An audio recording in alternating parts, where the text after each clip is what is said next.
Olá a todos, aqui mais uma entrevista de Money Report.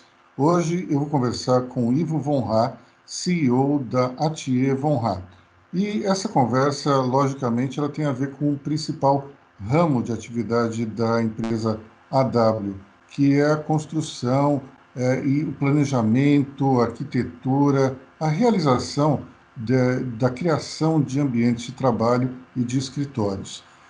Hoje a gente está falando muito sobre o home office, até porque todo mundo está em isolamento social. Eu vejo que o próprio Ivo, do lado de lá, está em sua casa, não está no escritório. Então, em primeiro lugar, Ivo, muito obrigado por dar essa entrevista para a gente. Luiz, é um prazer estar com vocês aqui. Espero que a gente consiga trocar algumas experiências e informações aqui sobre essa área com as pessoas que acompanham o Money Report. Bom, eu percebi outro dia que nós fizemos alguns movimentos em relação a esse conteúdo de home office. O interesse foi muito, muito grande. E até recentemente fizemos um debate virtual com a presença do Dr. Sidney Klassner, do Albert Einstein, e também com o Fábio Coelho, que é CEO do Google, e falamos sobre essa questão que motivou muitas perguntas durante o tempo que nós estávamos no ar. Então, até por isso que eu pedi para nós conversarmos aqui e tentar, de alguma maneira, esmiuçar mais esse assunto e falarmos um pouco mais sobre isso. Então, o primeiro ponto, até que eu explorei num artigo que escrevi hoje para o portal, é justamente a questão da criatividade, do engajamento das pessoas dentro do ambiente de home office. O meu ponto nesse artigo é, até o começo do ano, nós estávamos todos assistindo embevecidos esses novos escritórios que privilegiavam a interação entre as pessoas, troca de ideias, muitos dos quais até você foi responsável pela criação, né? Um exemplo que eu uso é o Mercado Livre, que é uma obra belíssima.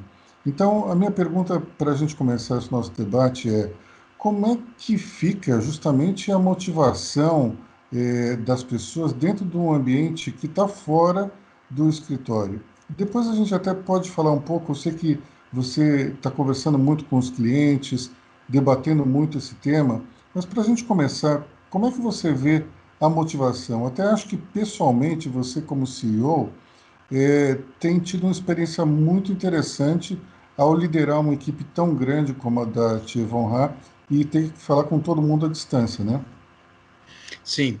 É, bom, vamos lá. Acho que a primeira coisa importante a gente, sobre esse raciocínio, a gente tem que segmentar, é que nós temos, pelo menos pela frente, três estágios diferentes. Nós temos esse estágio hoje onde nós estamos em casa, numa situação de isolamento social e que não é uma opção nós estamos fazendo esse trabalho a partir das nossas residências. Nós vamos ter um segundo ciclo que vai acontecer a partir dessa liberação do isolamento social. Eu estou estimando que aqui para o estado de São Paulo, para a capital, ele só vai acontecer a partir de julho. Nós devemos ainda ficar junho nessa condição de isolamento. Vamos dizer que de julho a gente trabalha que esse ciclo de retomada parcial do escritório vai acontecer até o primeiro trimestre do próximo ano. Por que a gente estima que vai ser até o início do próximo ano? Porque é quando provavelmente nós teremos vacina ou remédio ou alguma coisa que faça com que todos estejamos sentindo seguros e, portanto, uma vida razoavelmente normal seria possível dentro do escritório. E o terceiro ciclo será aquele que vai iniciar a partir do momento em que nós já não estaremos mais preocupados com a contaminação do vírus, porém teremos vivido esses meses todos de forte impacto emocional dessas experiências que nós estamos vivendo. Né? Então, a partir de lá, nós teremos um terceiro ciclo, então, que seria algumas adaptações que acontecerão no escritório de maneira mais definitiva para suportar o que hoje começa a se chamar de o novo normal dos escritórios, ele só deverá ser desenhado mesmo a partir do próximo ano. Então, vamos lá. Sobre home office. Primeiro que ele não é uma novidade no mundo. Há muitos anos já, principalmente lá no Vale do Silício, as empresas desse mundo digital já conheciam e descobriram e funcionavam bem com essas ferramentas que permitiam as reuniões virtuais. Já era o Skype e algumas outras já estavam disponíveis.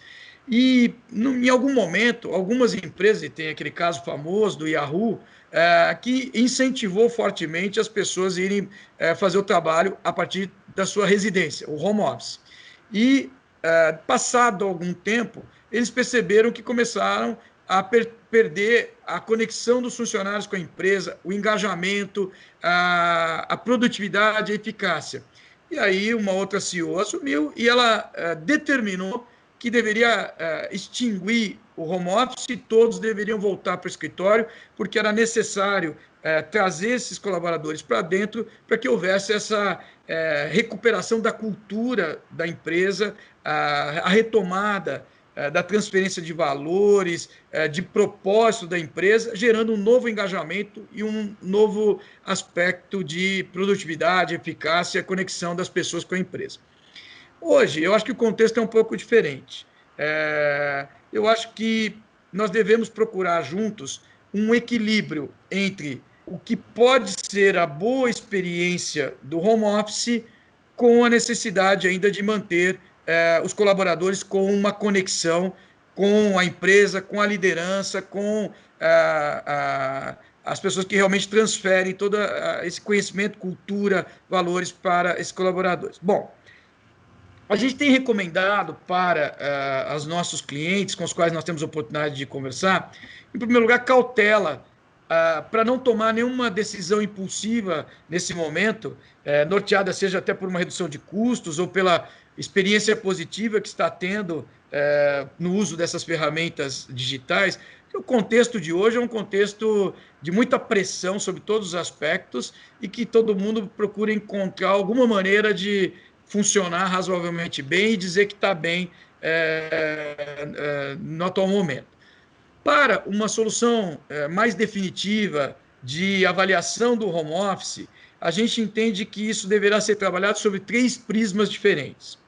O primeiro prisma, para dar uma lógica para esse processo, é a liderança da empresa junto com o RH, pegar cada um dos cargos que a empresa tem e decompor suas atividades. Ao fazer essa avaliação das atividades, vai se perceber que uma parcela das atividades pode ser feita de maneira remota, sem nenhum prejuízo.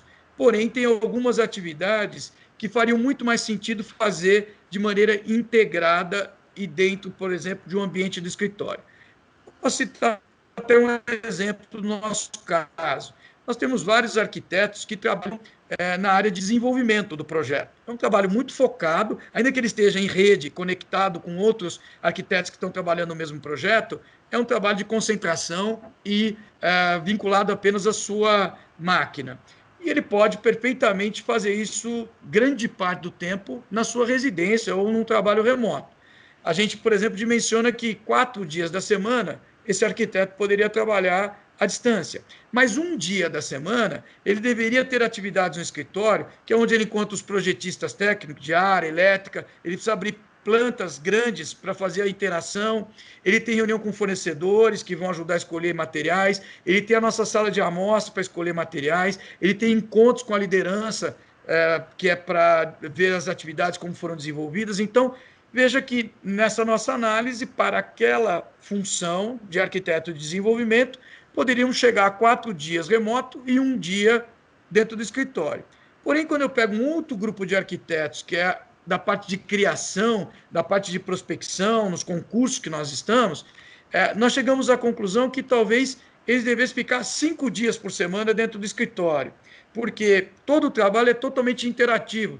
Tem o grupo, tem os arquitetos, mas tem o pessoal de criação, tem de apresentação, tem os maquetistas, tem a engenharia, tem a própria sala de amostras, tem o pessoal de paisagismo, enfim. E esse trabalho, se não é presencial, não há troca dos componentes das informações que eles precisam. Obviamente, por um outro critério que deverá agora ficar presente, que é a questão do bem-estar, do RH, nós provavelmente liberaríamos para eles 1 dia para fazer um trabalho remoto. Mas como descrição de tarefas, possivelmente 5 dias deveriam ser feitos dentro do escritório. Então, veja, a primeira etapa importante que nós estamos orientando nossos clientes é fazer uma análise fria, sem nenhuma contaminação, de quais atividades definitivamente podem ser executadas home office ou remotamente. Daqui a pouco eu exploro um pouco a diferença entre um e outro. Então, a partir dessa definição, você começa, para cada cargo da empresa, ter uma equação do que seria o volume ideal de trabalho presencial dentro do escritório e que pode ser feito remotamente. Né? Uhum.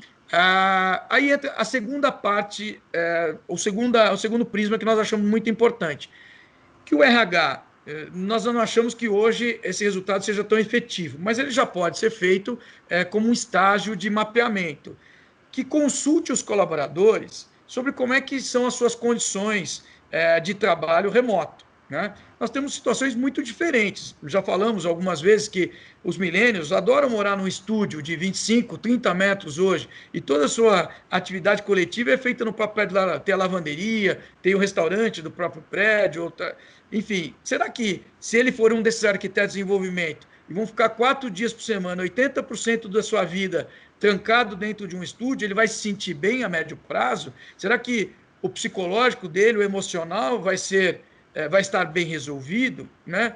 Será que não vai acabar entrando em depressão depois de um tempo? Só numa consulta subjetiva, ainda com o colaborador. Temos outras pessoas que moram em apartamentos ou casas pequenas, que moram com o sogro, com a sogra, que tem cachorro, tem um filho pequeno. Isso tudo tira a concentração dele e, de alguma maneira, ele também afeta a dinâmica da casa. Então, precisa existir um espaço para que eles também se manifestem sobre isso. Obviamente, vão ter aqueles que têm uma boa condição de infraestrutura e que, talvez não sempre, mas parcialmente, possam estar em casa e até preferem e gostam porque tem algum ganho na contrapartida disso. Mas a pesquisa deve ser feita para entender claramente as condições que esse colaborador tem nesse trabalho na sua residência e em que intensidade ou dimensão de tempo ele considera ideal. Então, se você cruzar aquela primeira descrição de tarefas que podem ser bem feitas em casa ou não, com essa avaliação do psicológico e da motivação dos colaboradores para isso, você já vai começar a encontrar uma matriz que vai dar algum dimensionamento de qual seria essa proporção razoável, mais lógica, de um trabalho remoto, num universo mais genérico, mas também subdividido em áreas. E aí eu chego na terceira variável que a alta liderança, junto com o RH, deve refletir, que é tudo isso que você colocou na tua pergunta. Ao longo de todos esses anos, existiram muitos estudos que comprovaram que a conexão das pessoas gerava muitos benefícios, muitos ganhos para a empresa. Era, desde novo, dessa transferência de cultura, da transferência de conhecimento pelo exemplo. Os líderes não têm só uma expressão agora do que se fala aqui, tem a sua expressão de movimentos, o fato de ver um líder trabalhando bastante e dedicado, ensinando, isso tudo são outras formas de transferência de conhecimento que não podem ser perdidas. O encontro de colaboradores de áreas diferentes na cafeteria ou em determinados ambientes proporcionavam a criação de novas ideias que contribuíam para o avanço da empresa ou para uma conexão de uma área com outra. Nós tivemos muitos trabalhos que buscavam fazer realmente a sinergia, porque duas áreas dentro da mesma empresa não se encontravam, não trabalhavam juntas e tinha uma perda enorme de potencial, porque uma conhecia dados que podiam ajudar muito a outra área. Isso tudo não pode se jogar fora, mas cada organização, cada cultura é diferente uma da outra. E, portanto, a alta liderança deve refletir sobre isso e ver como é que ela vai ainda, levando em consideração as duas primeiras variáveis, embalar e manter a conexão. Você tocou num ponto que é bem interessante, que é a liderança pelo exemplo. Esse é o tipo da coisa que a pessoa só percebe mesmo se ela estiver presencialmente ao lado da pessoa. Eu costumo falar para a minha equipe que as principais lições que eu acabei aprendendo sobre jornalismo foi na redação, vendo os meus chefes atuarem dentro de de alguma determinada situação. E o exemplo, ele se dá não só pelo lado bom, como pelo lado ruim também. É somente observando que você fala, opa, isso aqui tá esquisito, isso está errado, eu não faria isso desse mesmo jeito. Agora, pela câmera da videoconferência, você não consegue ter esse tipo de conexão e aprender essas coisas, né? Eu imagino que ainda mais numa atividade como a sua, que tem muito da criatividade, mas muito da sensibilidade também, né? Quando você vai, por exemplo, entrevistar um cliente e ele começa a falar o que ele gostaria de um escritório, de uma fábrica ou de algum lugar, muito do, acho que do gestual, muito do lugar onde ele está localizado, muito do jeito que ele fala as coisas, que são detalhes percebidos somente presencialmente, tudo isso se perde se for numa tela de computador, né? Ah, sem dúvida. Principalmente essa captura de briefing com os clientes, é impossível você fazer isso remotamente. Essa é uma das atividades no nosso universo que há uma perda enorme se nós fizermos esse trabalho pelos mecanismos virtuais. Até porque nós, numa fase de briefing, nós levamos muitos exemplos, muitos materiais, muitas referências para ele olhar, que é impossível compartilhar isto de uma maneira eficaz virtualmente, né? E você tocou nesse ponto que é muito importante. Ainda que um funcionário esteja até voltado para uma atividade no seu computador, todos nós temos uma captura de tudo o que acontece ao nosso redor. E existem os exemplos que acontecem no paralelo de movimentos que estão existindo no nosso entorno e que também vão impactando e que vão ajudando a consolidar essa questão da forma de agir das empresas, guiadas pelas referências que a alta liderança dá. Quando você faz isso virtualmente, você tem uma situação muito fria e pontual. Você não tem o 360 graus que acontece no seu redor ali no escritório também te impactando, né? Agora, você estava falando dessa terceira fase, que é justamente quando as pessoas vão ter que voltar e tal. O próprio Fábio Coelho, no nosso debate virtual, disse que as diretrizes que vêm lá de fora afirmam que há uma necessidade de um distanciamento de pelo menos 6 pés, que seria exatamente 1,83 m entre as pessoas. Isso tudo mostra que não é que você pode colocar todo mundo em um espaço menor também. É necessário adaptar a nova realidade, esse novo normal que as pessoas falam, a essas regras também. Então não tem mais aquela coisa de todo mundo junto, mas se você tem que espaçar um pouco, isso provoca uma mudança total na redistribuição, melhor, na distribuição das pessoas dentro do escritório, né? Veja, de novo, vamos falar do que eu chamo o segundo ciclo, que seria esse momento agora, vamos chamar de julho a dezembro, desse período, que é uma volta limitada e parcial. Para este período, onde ainda existe o risco de contaminação, que isso ainda acontece na China, acontece na Europa. Então, as recomendações que chegam de todos os lugares, elas têm dois nortes, ou nos Estados Unidos 1,80 m, que são 6 pés, ou da Europa 2 metros. Mas o fato é, todas as recomendações sugerem que no posto de trabalho, um funcionário fique a esta distância um do outro. O que significa, e a gente está apoiando os clientes nessa fase de preparação dessa volta adaptada. Nós temos, aliás, uma cartilha que depois podemos compartilhar com todo mundo de Money Report, que são 43 itens que eles devem observar, que são passíveis de ajuste durante esse período provisório que existirá agora no segundo semestre. Existe depois uma outra parte da cartilha, que são itens que a gente está colhendo do mundo inteiro e até com os nossos clientes, de possíveis alterações mais definitivas no escritório. A gente até recomenda, quem não estiver fazendo um escritório novo, que não implemente essas medidas já mais definitivas. Depois nós podemos falar um pouco sobre elas. Esse período agora de adaptação, a gente ainda sugere que você faça apenas as adaptações necessárias para poder trazer de volta uma parte dos funcionários que estejam protegidos. Quando você faz o afastamento na estação de trabalho de 1,80 m ou 2 metros um do outro, e a recomendação forte é retirar as cadeiras que não serão ocupadas, né? Tem gente só fazendo uma marcaçãozinha, aqui pode sentar, aqui não pode, mas há um risco de, no descuido, todo mundo começar a sentar junto, então é uma medida não efetiva. O ideal é retirar as poltronas que não serão utilizadas. Na sala de reunião, idem. Você também deve manter o mesmo afastamento, vamos arredondar sempre em 2 metros, de 2 metros de um para o outro. Isso diminui o número de poltronas de pessoas dentro da reunião, e assim vai.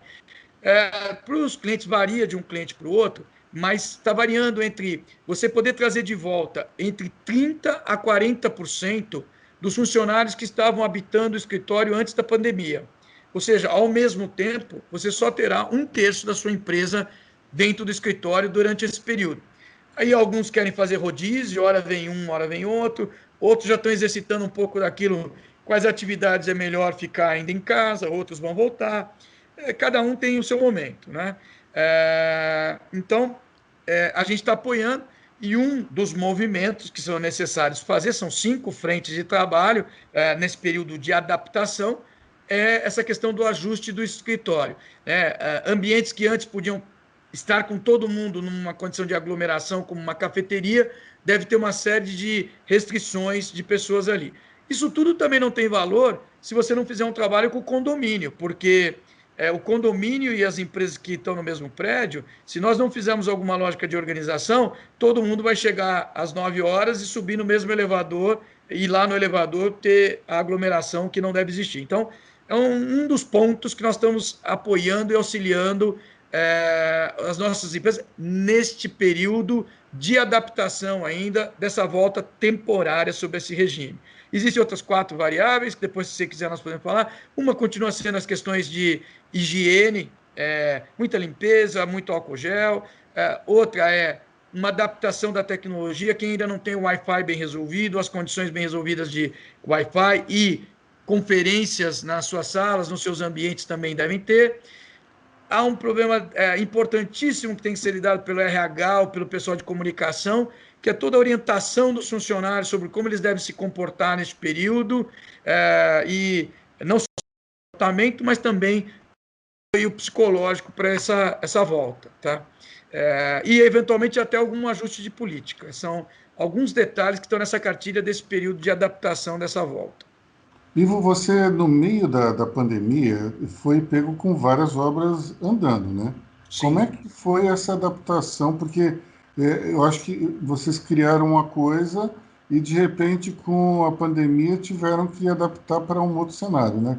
Como é que foi isso? Se você puder dar um exemplo, sem citar o nome, que eu sei que você tem cláusula de confidencialidade, mas se você puder dar um exemplo prático, seria interessante. No momento que começou a pandemia, nós tínhamos 57 obras em andamento. Foi justamente o momento que nós tivemos que tirar o pessoal do escritório, fazer a transferência para casa.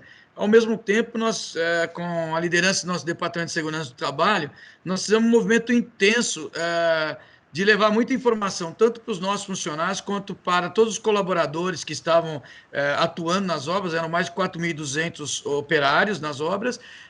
Então, primeiro, um processo de conscientização. Segundo, medidas bastante rigorosas de limpeza, higienização, muito álcool gel. Enfermeiros, desde os primeiros dias, enfermeiros nas obras já medindo a temperatura de quem chegava.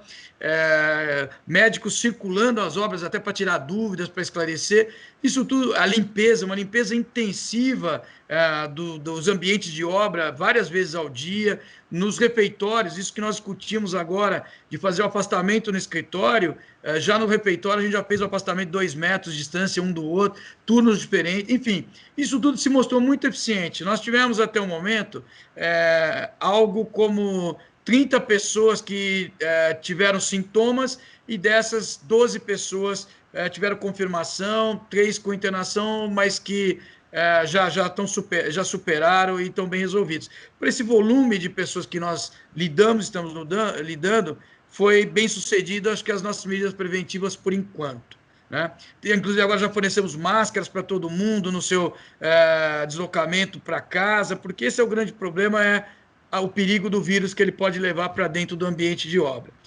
Mas, com tudo isso, nós tivemos alguns momentos que nós achamos que íamos ter que parar as obras, principalmente quando em Salvador e Rio nós tivemos o bloqueio do transporte coletivo de uma cidade para outra, ou no Rio tinha até as barreiras, isso parecia que ficaria difícil continuar seguindo com as obras.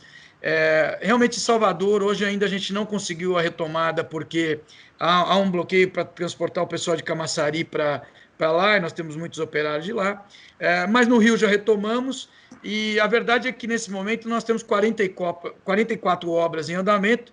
Eu tenho só Salvador e um condomínio residencial que, por questão das pessoas estarem lá, está restrito. Todas as demais estão em andamento ou já foram concluídas nesse meio tempo. Nós estamos conseguindo, com essas obras, andar mais ou menos a 80%, 85% do grau de produtividade que a gente tinha antes da pandemia, né? Alguns colaboradores às vezes faltam, ou têm alguma preocupação, mas estamos conseguindo ainda rodar bem essas obras, né? Nos próximos meses. Algumas são obras grandes, tem hospital, tem prédios, essas vão tem um horizonte de tempo aí de um ano, pelo menos, pela frente, mas as de interiores são mais rápidas, essas estão sendo concluídas, estamos conseguindo fazer a finalização dentro do que estava planejado. Você teve que fazer alguma mudança de projeto ou não? Para as obras, praticamente nenhuma, porém, vários projetos que estavam já em desenvolvimento ou que já estavam no momento de fechamento para evoluir para a obra, esses sim estão sofrendo alterações, tá? Como eu falava, sempre a gente olha para frente para dois ciclos diferentes, esse de adaptação e um outro lá na frente, onde nós temos coletado muitas informações do que o pessoal está fazendo no exterior, nos Estados Unidos, na Europa, e um pouco do que nós estamos observando que seriam tendências que podem se confirmar no futuro. Isso também depende de dialogar e alinhar com cada empresa para ver o que se adapta ou não à sua cultura. Mas entre essas tendências que a gente recebe informação lá de fora e que o pessoal, alguns já dão como uma verdade absoluta, e até temos alguns clientes internacionais que já começam a chegar com o guide já incorporando isso. Nós temos um afastamento definitivo das estações de trabalho, nesse patamar dos 2 metros, e aí não o afastamento aproveitando as plataformas que hoje são tão comuns, fazendo mesas flexíveis, com 2 metros de distância uma da outra, e aí a flexibilidade teria dois nortes. O primeiro deles num tempo em que você tem um afastamento das pessoas, como esse caso da pandemia, você pode ter as mesas distanciadas uma da outra. O pessoal fala lá fora que existe um receio de novas pandemias no futuro. Nesse sentido, eles lembram que nós já tivemos SARS, já tivemos H1N1, Ebola, então é preciso que o escritório do futuro, o novo normal do escritório, já leve em consideração tudo isso e cuide para que ele tenha condições flexíveis de resiliência que possa se adaptar bem. Então, essas mesas flexíveis permitiriam, em primeiro lugar, afastamento ou aproximação de acordo com o momento que estiver vivendo, como também novas metodologias. Eles acreditam que metodologia como Agile, com uma avaliação diária, com um agrupamento de 6 a 8 pessoas por projeto, por tarefa, que hoje são muito do mundo das empresas digitais, deverão crescer dentro dos escritórios, incorporando em várias frentes. Então, essa alteração do tipo de configuração da mesa de trabalho, somado com aquela lógica de home office, deve ser uma tendência. E aí vai uma série de outras tendências, como mais ambientes acolhedores na área dos ambientes colaborativos, as salas de aula deverão ser mais abertas, devemos ter equipamentos digitais que permitam um compartilhamento maior de informação, não só essa troca aqui visual entre as pessoas que estão conectadas, mas equipamentos que você coloque planilha, coloque alguns outros componentes e que você, ao mesmo tempo que está vendo as pessoas, você também está compartilhando isso, escrevendo numa tela aqui, conectando e transferindo para outra tela, numa dimensão de reunião, né? Nos Estados Unidos já existem vários equipamentos como esse, um da Microsoft, inclusive, muito bacana, que são painéis grandes, 80 polegadas, e que você consegue, num ambiente coletivo, fazer toda essa troca. Então, você carrega um pouco dessa questão que hoje nós temos aqui nos computadores, mas permite uma troca maior. Por quê? Porque, com certeza, dizem que a tendência é, e acho que a gente também acredita nisso, que as viagens para trabalho e os deslocamentos de trânsito, de cada 3 reuniões, possivelmente uma será presencial e 2 serão virtuais. Então, esses ambientes devem propiciar essas condições, né? Tem uma outra área que a gente já aplicava nos escritórios e ela deve ganhar muita intensidade, que são quiet rooms, como se fossem bibliotecas, onde quem vai trabalhar dentro dela com seu laptop não leva o celular, não fala, então você está num ambiente concentrado, não tem interferência de ninguém, não tem interferência de ruídos, e você pode desempenhar perfeitamente a sua tarefa ali, não estando naquela estação de trabalho onde tinha lá sempre algum tipo de agitação maior, né? Então, existem vários movimentos nesse sentido, e nós compartilhamos com os clientes e, de acordo com o estágio que cada um está, da sua forma de trabalhar, do escritório que já tinha, ele poderá fazer movimentos mais ou menos radicais nesse sentido. Também depende um pouco do quanto eles acreditam que isso será o novo normal do escritório, né? Nosso papel é mostrar todas as tendências, mostrar tudo o que está sendo feito em algumas organizações e compartilhar com eles os prós e contras. Alguns clientes internacionais já estão mandando guides de como já deve ser a implantação do escritório, observando essas regras e alguns levando ao limite, como não ter muito tecido, não ter todos os componentes, mesmo carpete ser antimicrobial, a solução de ar-condicionado levar ao limite, com filtragens mais potentes, limpezas mais repetitivas e, dentro do possível, onde os prédios permitirem, uma troca de ar externo mais numa intensidade maior do que se faz hoje.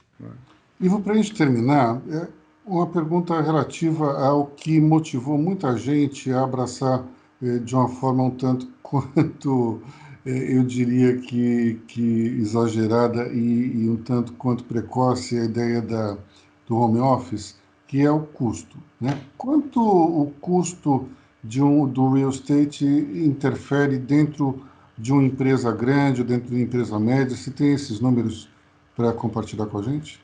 Ele varia um pouco de empresa para empresa, então, empresas que tenham um produto para comercializar, isso pode chegar a 2%, é muito pequeno o impacto que o escritório, a manutenção do escritório tem como componente de custo. Obviamente, empresas de serviço como a nossa, eventualmente ele cresce, ele pode chegar a 15%, a 20% da estrutura de custos da empresa, né?